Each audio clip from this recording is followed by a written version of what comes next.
అనితా వంగలపూడి అనే నేను శాసనం ద్వారా నిర్మితమైన భారత రాజ్యాంగం పట్ల నిజమైన విశ్వాసం విధేయత చూపుతానని, భారతదేశ సార్వభౌమాధికారాన్ని సమగ్రతను కాపాడుతానని, ఆంధ్రప్రదేశ్ రాష్ట్ర మంత్రిగా నా కర్తవ్యాలను శ్రద్ధతో అంతఃకరణ శుద్ధితో నిర్వహిస్తానని, భయం కానీ పక్షపాతం కానీ రాగద్వేషాలు కానీ లేకుండా రాజ్యాంగాన్ని శాసనాలను అనుసరించి ప్రజలందరికీ న్యాయం చేకూరుస్తానని దైవ సాక్షిగా ప్రమాణం చేస్తున్నాను.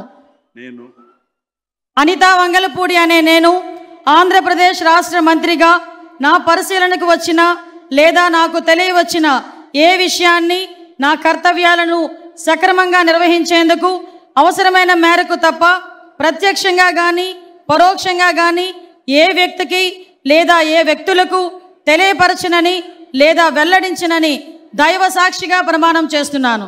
ఈరోజు దొంగలే దొంగ దొంగ అన్నట్టుగా తెలుగుదేశం పార్టీ మహిళా వ్యతిరేక పార్టీ అని అందరికీ తెలుసు. మహిళల మీద ఎలా దాడులు చేశారో అందరూ కళ్ళారా చూశారు.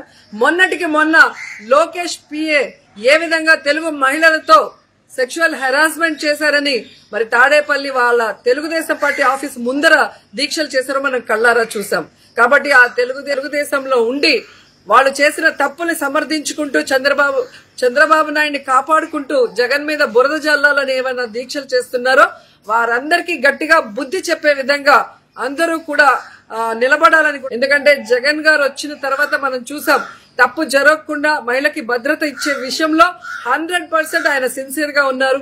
ఒకవేళ దానికి మించి ఇలాంటి ఎదవలు చేసే తప్పులకి ఇమీడియట్ గా వాళ్ళు ఏ విధంగా అరెస్ట్ చేసి వారిని శిక్షించడానికి అన్ని సెక్షన్లు వాళ్ళ మీద పెట్టి పార్టీలు కులాల మతాలకి అతీతంగా మరి నేరస్తుల్ని కఠినంగా అరెస్ట్ చేసి శిక్ష చేయాలన్న దాంట్లో చిత్తశుద్ధిగా ఉన్నారో మనం అందరం కూడా గమనించాలి.